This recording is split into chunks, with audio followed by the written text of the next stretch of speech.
विड B 9 अगस्त कल रात तूफान में परित्यक्त व्यक्ति के विचित्र आगमन की अगली कड़ी उस चीज से भी अधिक चौंकाने वाली है। यह पता चला कि स्कूनर वर्ना का एक रूसी है और उसे डेमेटर कहा जाता है। वह लगभग पूरी तरह से चांदी की रेत की गिट्टी में है, केवल थोड़ी मात्रा में माल के साथ मोल्ड से भरे कई बड़े लकड़ी के बक्से। यह माल 7 द क्रिसेंट के विड बी सॉलिसिटर श्री SF बिलिंगटन को भेजा गया था, जो आज सुबह जहाज पर गए और उन्हें भेजे गए माल को औपचारिक रूप से अपने कब्जे में ले लिया। रूसी वाणिज्य दूत ने भी चार्टर पार्टी के लिए कार्य करते हुए जहाज पर औपचारिक कब्जा कर लिया और सभी बंदरगाह बकाया आदि का भुगतान कर दिया। अजीब संयोग के अलावा आज भी यहां कुछ भी बात नहीं की जाती है। व्यापार मंडल के अधिकारी यह सुनिश्चित करने में अत्यधिक सतर्क रहे हैं कि प्रत्येक अनुपालन मौजूदा नियमों के साथ किया गया है। चूंकि मामला 9 दिनों का आश्चर्य है, इसलिए वे स्पष्ट रूप से दृढ़ हैं कि शिकायत के बाद कोई कारण नहीं होगा। जहाज के टकराने के समय उतरे कुत्ते को लेकर विदेशों में काफी दिलचस्पी थी और SPCA के कुछ सदस्यों ने, जो व्हिटबी में बहुत मजबूत है, जानवर से दोस्ती करने की कोशिश की है। हालांकि सामान्य निराशा के लिए यह नहीं पाया जा सका। ऐसा लगता है कि यह शहर से पूरी तरह गायब हो गया है। हो सकता है कि वह भयभीत हो गया हो और दलदल की ओर चला गया हो, जहां वह अभी भी डर के मारे छिपा हुआ है। कुछ लोग ऐसे हैं जो ऐसी संभावना को भय की दृष्टि से देखते हैं, कहीं बाद में यह अपने आप में खतरा न बन जाए, क्योंकि यह स्पष्टतः एक भयंकर पाशविकता है। आज सुबह सुबह एक बड़ा कुत्ता टेट हिल पियर के नजदीक एक कोयला व्यापारी का आधा नस्ल का मास्टिफ अपने मालिक के यार्ड के सामने सड़क पर मृत पाया गया। वह लड़ रहा था और जाहिर तौर पर उसके पास एक क्रूर प्रतिद्वंद्वी था, क्योंकि उसका गला फट गया था और उसका पेट खुला हुआ था जैसे कि एक क्रूर पंजे से। डेमीटर का लॉग वर्ना से व्हिटबी 18 जुलाई को लिखा गया। चीजें इतनी अजीब हो रही हैं कि मैं अब से जब तक हम नहीं उतरेंगे तब तक सटीक नोट रखता रहूंगा। 6 जुलाई को हमने माल, चांदी की रेत और मिट्टी के बक्से लेना समाप्त कर दिया। दोपहर को रवाना हुए। पूर्वी हवा, ताजा चालक दल, 5 हाथ, 2 साथी, रसोइया और मैं, कप्तान। 11 जुलाई को भोर में बोस्फोरस में प्रवेश किया। तुर्की सीमा शुल्क अधिकारियों द्वारा बोर्ड किया गया। बैकशीश सभी सही। शाम 4 बजे चल रहा है। 12 जुलाई को डार्डानेल्स के माध्यम से अधिक सीमा शुल्क अधिकारी और स्क्वाड्रन की सुरक्षा के ध्वजवाहक। फिर से बैकशीश। अधिकारियों का काम संपूर्ण लेकिन त्वरित। हमें जल्दी विदा करना चाहते हैं। अंधेरे में द्वीपसमूह में प्रवेश किया। 13 जुलाई को केप माटापन पार किया। किसी बात को लेकर क्रू असंतुष्ट, डरी हुई लग रही थी, लेकिन बोलती नहीं थी। 14 जुलाई को क्रू को लेकर कुछ चिंतित थे। पुरुष सभी स्थिर साथी, जो पहले मेरे साथ रवाना हुए थे। मिट समझ नहीं पाया कि क्या गलत था। उन्होंने उसे केवल इतना बताया कि कुछ है और खुद को पार कर लिया। मेट ने उस दिन उनमें से एक पर आपा खो दिया और उस पर हमला कर दिया। भयंकर झगड़े की आशंका थी, लेकिन सब शांत था। 16 जुलाई को सुबह साथी ने सूचना दी कि चालक दल का एक सदस्य पेट्रोव्स्की लापता है। इसका हिसाब नहीं दिया जा सका। कल रात 8 घंटिया देखने के लिए लारबोर्ड ले गया। अब्रामोफ ने राहत महसूस की, लेकिन चारपाई पर नहीं गए। पुरुष पहले से कहीं अधिक निराश हो गए हैं। सभी ने कहा कि उन्हें इस तरह की किसी चीज की उम्मीद थी, लेकिन वे इससे ज्यादा कुछ नहीं कहेंगे कि जहाज पर कुछ था। दोस्त उनसे बहुत अधीर हो रहा है। आगे कुछ परेशानी की आशंका थी। कल 17 जुलाई को उनमें से एक आदमी, ओल्गेरेन, मेरे केबिन में आया और आश्चर्यजनक तरीके से मुझे बताया कि उसे लगा कि जहाज पर एक अजीब आदमी है। उसने कहा कि वह अपनी निगरानी में डेक हाउस के पीछे छिप रहा था, क्योंकि वहां बारिश तूफान आ रहा था। तभी उसने एक लंबा, पतला आदमी देखा, जो चालक दल के किसी भी व्यक्ति की तरह नहीं था। साथ ही रास्ते पर आया और डेक के साथ आगे बढ़ो और गायब हो जाओ। उसने सावधानी से पीछा किया, लेकिन जब वह धनुष के पास पहुंचा तो उसे कोई नहीं मिला और सभी दरवाजे बंद थे। वह अंधविश्वासी डर से दहशत में था और मुझे डर है कि यह दहशत फैल सकती है। इसे दूर करने के लिए मैं आज पूरे जहाज की तने से लेकर तने तक सावधानीपूर्वक तलाशी लूंगा। बाद में दिन में मैंने पूरे दल को इकट्ठा किया और उनसे कहा, क्योंकि उन्होंने स्पष्ट रूप से सोचा था कि जहाज में कोई है, हम नीचे से लेकर सिरे तक खोज करेंगे। पहला साथी नाराज कहा कि यह मूर्खता है और ऐसे मूर्खतापूर्ण विचारों के आगे झुकना लोगों का मनोबल गिरा देगा। उन्होंने कहा कि वह उन्हें हैंड स्पाइक से परेशानी से दूर रखने में लगे रहेंगे। मैंने उसे कमान संभालने दी, जबकि बाकियों ने लालटेन के साथ पूरी तरह से खोज शुरू कर दी। हमने कोई भी कोना नहीं छोड़ा। चूंकि वहां केवल बड़े लकड़ी के बक्से थे, वहां कोई अजीब कोना नहीं था जहां कोई आदमी छिप सके। तलाशी खत्म होने पर पुरुषों को बहुत राहत मिली और वे खुशी खुशी काम पर वापस चले गए। पहले साथी ने नाक भौं सिकोड़ ली, लेकिन कुछ नहीं कहा। 22 जुलाई, पिछले 3 दिनों से खराब मौसम है और सभी हाथ पाल में व्यस्त हैं। भयभीत होने का समय नहीं है। ऐसा लगता है कि पुरुष अपना डर भूल गए हैं। मित्र फिर से प्रसन्नचित्त और सभी अच्छे संबंधों पर। खराब मौसम में काम करने के लिए पुरुषों की सराहना की। जिब्राल्टर पार किया और जलद मरुमध्य से होकर बाहर निकला। कुशल तो है। 24 जुलाई। इस जहाज पर कुछ विनाश प्रतीत होता है। पहले से ही एक हाथ छोटा था और सामने जंगली मौसम के साथ बिस्के की खाड़ी में प्रवेश कर रहा था, और फिर भी कल रात एक और आदमी खो गया, गायब हो गया। पहले की तरह वह अपनी घड़ी से बाहर आ गया और फिर कभी नहीं देखा गया।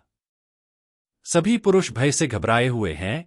उन्होंने एक राउंड रॉबिन भेजा और दोहरी निगरानी रखने को कहा, क्योंकि उन्हें अकेले रहने में डर लगता है। मित्र क्रोधित। डर है कि कुछ परेशानी होगी, क्योंकि या तो वह या पुरुष कुछ हिंसा करेंगे। 28 जुलाई। नर्क में 4 दिन, एक प्रकार के बवंडर की दस्तक और हवा एक तूफान। किसी को नींद नहीं। पुरुष सभी थके हुए हैं। शायद ही कोई जानता हो कि घड़ी कैसे लगानी है, क्योंकि कोई भी घड़ी सेट करने लायक नहीं है। दूसरे साथी ने स्वेच्छा से गाड़ी चलाने और निगरानी करने की जिम्मेदारी ली और पुरुषों को कुछ घंटों की नींद छीनने दी। हवा कम हो रही है। समुद्र अभी भी भयानक है, लेकिन उन्हें कम महसूस होता है क्योंकि जहाज स्थिर है। 29 जुलाई। एक और त्रासदी। आज रात केवल एक ही घड़ी थी, क्योंकि चालक दल इतना थक गया था कि दोगुना नहीं हो सका। सुबह जब घड़ी डेक पर आई तो स्टीयरमैन के अलावा कोई नहीं मिला। हंगामा मच गया और सभी डेक पर आ गए। काफी तलाश की गई, लेकिन कोई पता नहीं चला। अब वे अपने दूसरे साथी के बिना हैं और चालक दल दहशत में है। मेट और मैं अब से सशस्त्र होकर जाने और किसी कारण के संकेत की प्रतीक्षा करने पर सहमत हुए। 30 जुलाई। पिछली रात। खुशी है कि हम इंग्लैंड के करीब पहुंच रहे हैं। मौसम ठीक है, सभी पाल ठीक हो गए हैं। सेवानिवृत्त घिसे पिटे आराम से सोया। मेरे साथी ने मुझे यह बताते हुए जगाया कि निगरानी रखने वाला व्यक्ति और स्टीयरमैन दोनों गायब हैं। जहाज में काम करने के लिए केवल स्वयं और मेट और 2 हाथ बचे हैं। 1 अगस्त। 2 दिन तक कोहरा छाया रहा और एक भी पाल नजर नहीं आया। उम्मीद थी कि इंग्लिश चैनल में मदद के लिए सिग्नल दे सकूंगा या कहीं अंदर पहुंच सकूंगा। पाल चलाने की शक्ति न होने से हवा के सामने दौड़ना पड़ता है। नीचे गिरने की हिम्मत मत करो, क्योंकि उन्हें फिर से ऊपर नहीं उठाया जा सकता। ऐसा प्रतीत होता है कि हम किसी भयानक विनाश की ओर बढ़ रहे हैं। मेट अब किसी भी पुरुष से अधिक हतोत्साहित है। ऐसा लगता है कि उनके मजबूत स्वभाव ने अंदर ही अंदर उनके खिलाफ काम किया है। पुरुष भय से परे हैं, दृढ़तापूर्वक और धैर्यपूर्वक काम करते हैं। उनका मन सबसे खराब स्थिति के लिए तैयार रहता है। वे रूसी हैं, वह रोमानियाई हैं। 2 अगस्त। आधी रात। मेरे बंदरगाह के बाहर एक रोने की आवाज सुनकर कुछ मिनट की नींद से जाग गया। कोहरे में कुछ दिखाई नहीं दे रहा था। डेक पर दौड़ा और मेट के विरुद्ध दौड़ा। मुझे बताया गया कि मैंने रोने की आवाज सुनी और भागा, लेकिन निगरानी में किसी आदमी का कोई संकेत नहीं मिला।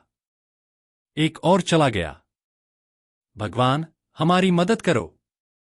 मेट का कहना है कि हमें डोवर जलद मरुमध्य से आगे निकल जाना चाहिए। जैसे ही कोहरा हटने के एक क्षण में उसने उत्तरी फोरलैंड को देखा, जैसे उसने उस आदमी के रोने की आवाज सुनी।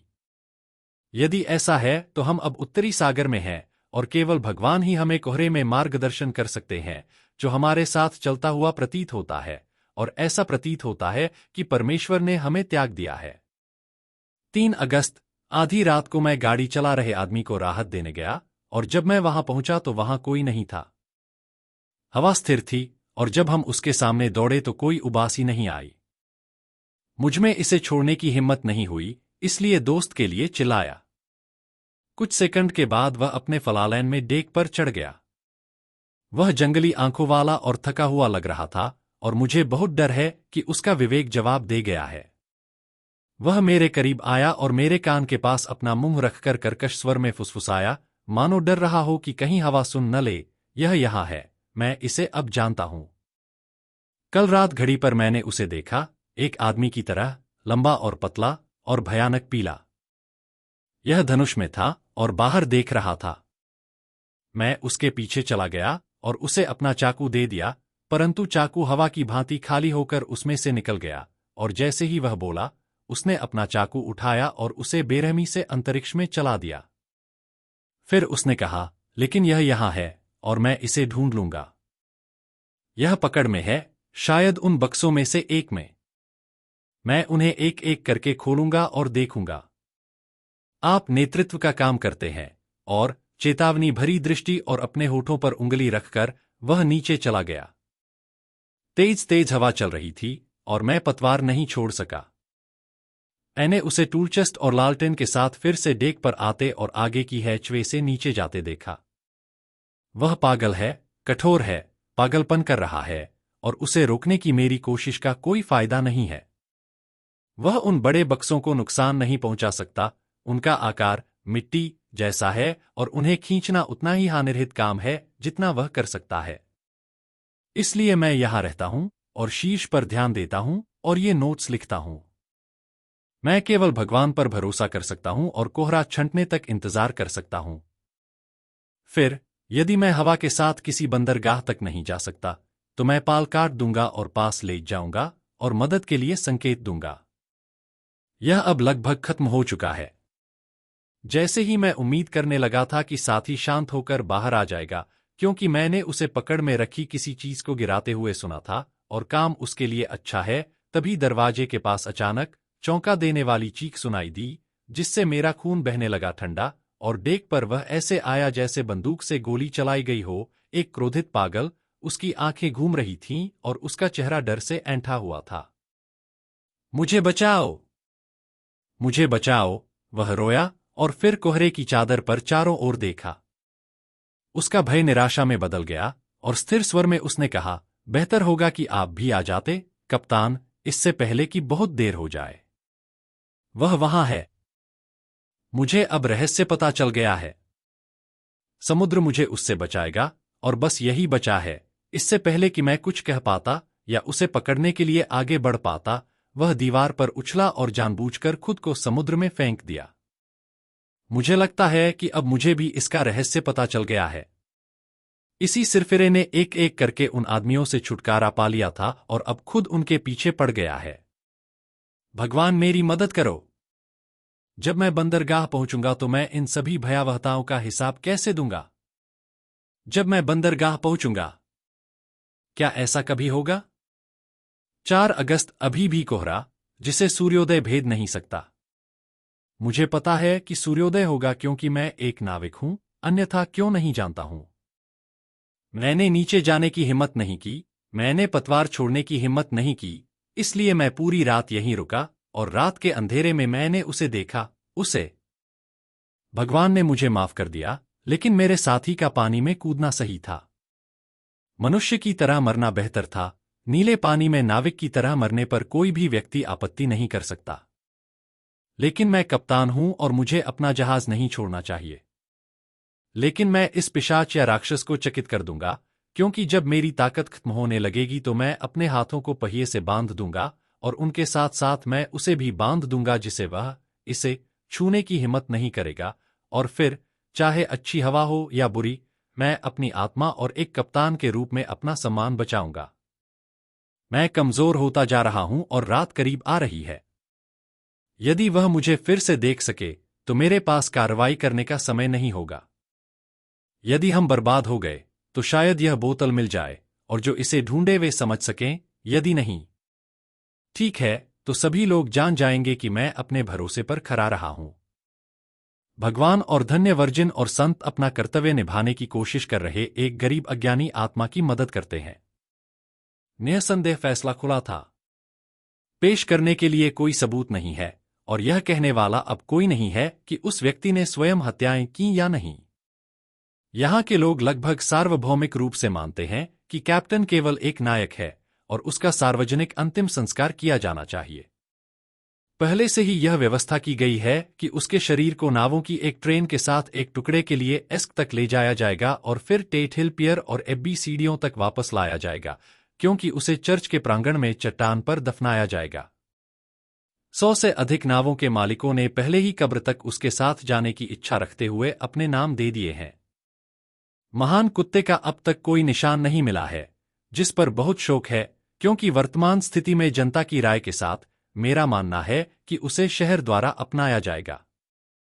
कल अंतिम संस्कार देखेंगे और इस तरह यह एक और समुद्र का रहस्य समाप्त हो जाएगा।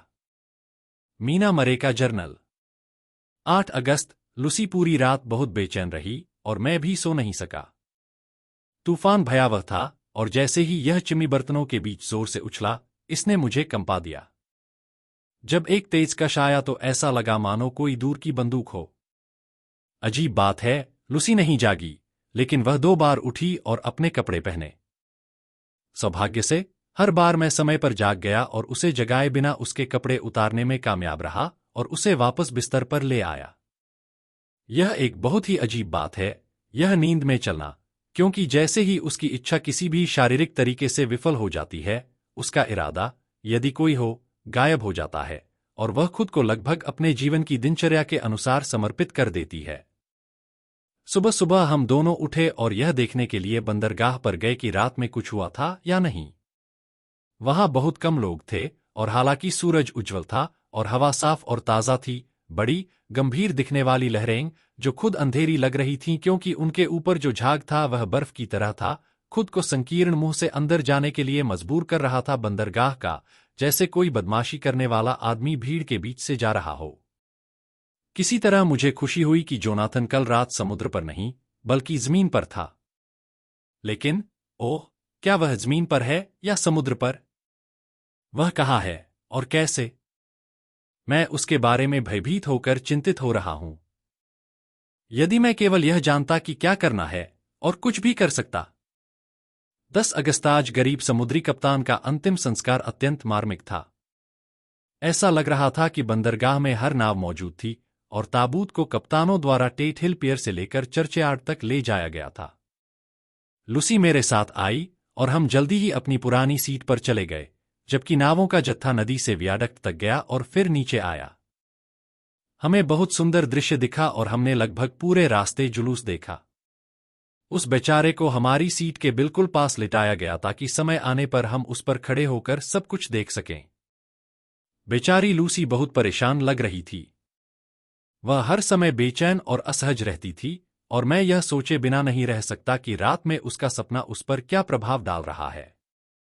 वह एक बात में बहुत अजीब है, वह मेरे सामने यह स्वीकार नहीं करेगी कि बेचैनी का कोई कारण है, या यदि है तो वह स्वयं इसे समझ नहीं पाती है।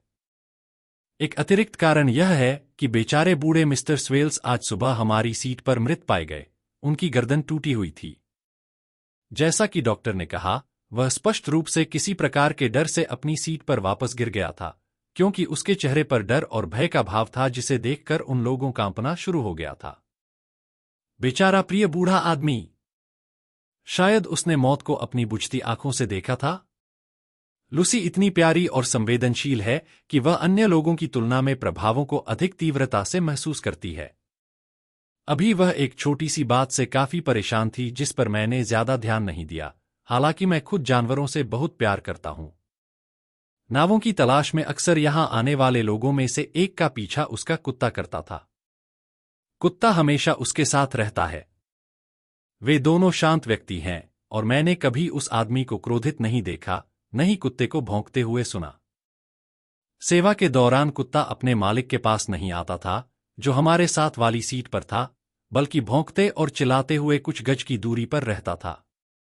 उसके स्वामी ने उससे धीरे से, फिर कठोरता से और फिर क्रोध से बात की, परंतु वह न तो आती और न उसका शब्द करना बंद करती। वह एक प्रकार के क्रोध में था, उसकी आंखें वहशी थीं और उसके सारे बाल बिल्ली की पूंछ की तरह झड़ रहे थे, जब खरहा युद्ध पथ पर होता है। आखिरकार उस आदमी को भी गुस्सा आ गया और उसने छलांग लगाकर कुत्ते को लात मारी और फिर उसकी गर्दन पकड़कर आधा घसीटा और आधा खींचकर समाधि के पत्थर पर फेंक दिया, जिस पर बैठने की जगह लगी हुई है। जैसे ही उसने पत्थर को छुआ, वह बेचारी शांत हो गई और कांप उठी। इसने दूर जाने की कोशिश नहीं की, बल्कि नीचे झुक गया, कांप रहा था और डर रहा था, और आतंक की इतनी दयनीय स्थिति में था कि मैंने बिना किसी प्रभाव के इसे सांत्वना देने की कोशिश की। लूसी भी दया से भरी थी, लेकिन उसने कुत्ते को छूने की कोशिश नहीं की, बल्कि उसे पीड़ा भरी दृष्टि से देखा। मुझे बहुत डर है कि वह इतनी अधिक संवेदनशील प्रकृति की है कि बिना किसी परेशानी के दुनिया भर में घूम सकती है। मुझे यकीन है वह आज रात यही सपना देख रही होगी। चीजों का पूरा समूह, एक मृत व्यक्ति द्वारा बंदरगाह में चलाया गया जहाज, उसका रवैया, क्रूस और मोतियों के साथ पहिए से बंधा हुआ, मार्मिक अंतिम संस्कार, कुत्ता, अब क्रोधित और अब भयभीत, उसके सपनों के लिए सभी सामग्री जुटाएगा। मुझे लगता है कि शारीरिक रूप से थककर बिस्तर पर जाना उसके लिए सबसे अच्छा होगा, इसलिए मैं उसे चट्टानों के किनारे रॉबिन हुड की खाड़ी और वापस लंबी सैर पर ले जाऊंगा। ऐसे में उसे नींद में चलने की ज्यादा आदत नहीं होनी चाहिए।